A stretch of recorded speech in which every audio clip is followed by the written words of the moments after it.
It's it's going to get to the point where unless we're able to set up some sort of resistance to what the Jews are doing, the white kids are going to either A, continue killing themselves, or B's, become some form of well, do the type of things that you saw Palestinian males doing in the 90s.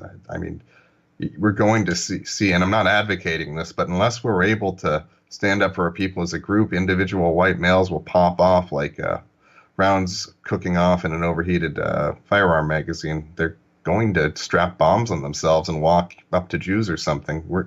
I'm not advocating this, but when the white males become desperate enough, you're going to see Palestinian style tactics employed, because it's the same thing as what's going on in Palestine. The Jews say that this race is persona non gratis, or race non gratis, and it has to go away, and that whiteness never existed. There's no such thing as Palestine. There's no such thing as white. It's the same thing. They speak about us as if we've already been wiped out, as if we've been dispossessed of our land. And well, how did Palestinians respond? They strapped bombs on themselves and tried to take out as many of the people they saw as responsible as possible. And you can see the kids now are getting into this book Siege, which I read. It's really it's a black pill.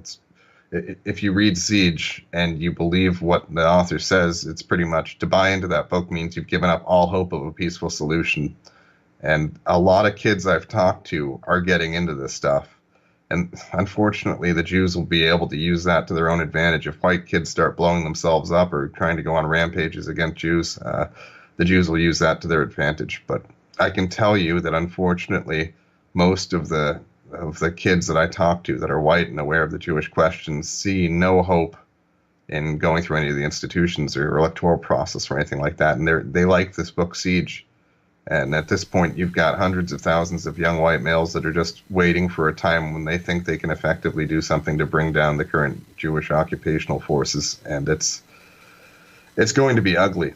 I mean, if we become so disaffected and so hopeless that we feel as destined for destruction as the Palestinians do, and we get to the point where we're like 1980s or 1990s Palestine, where every week there's another one of us just losing their minds and going on a rampage, we're going to be painted as animals, just like the Palestinians were painted as animals. The Israelis would say, "Oh, another suicide bombing. Look at these evil Palestinians." But what they won't talk about is the desperation they're in, the circumstances that led to the state of hopelessness, where they would literally give their lives just at the hope of hurting the people responsible for the destruction of their people.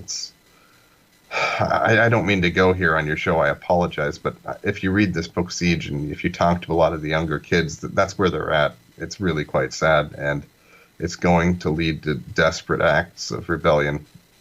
So, If we don't have groups that are able to advocate for whites, these individual whites will lash out, and it's going to be terrible. well, I mean, essentially what you're saying, you're not advocating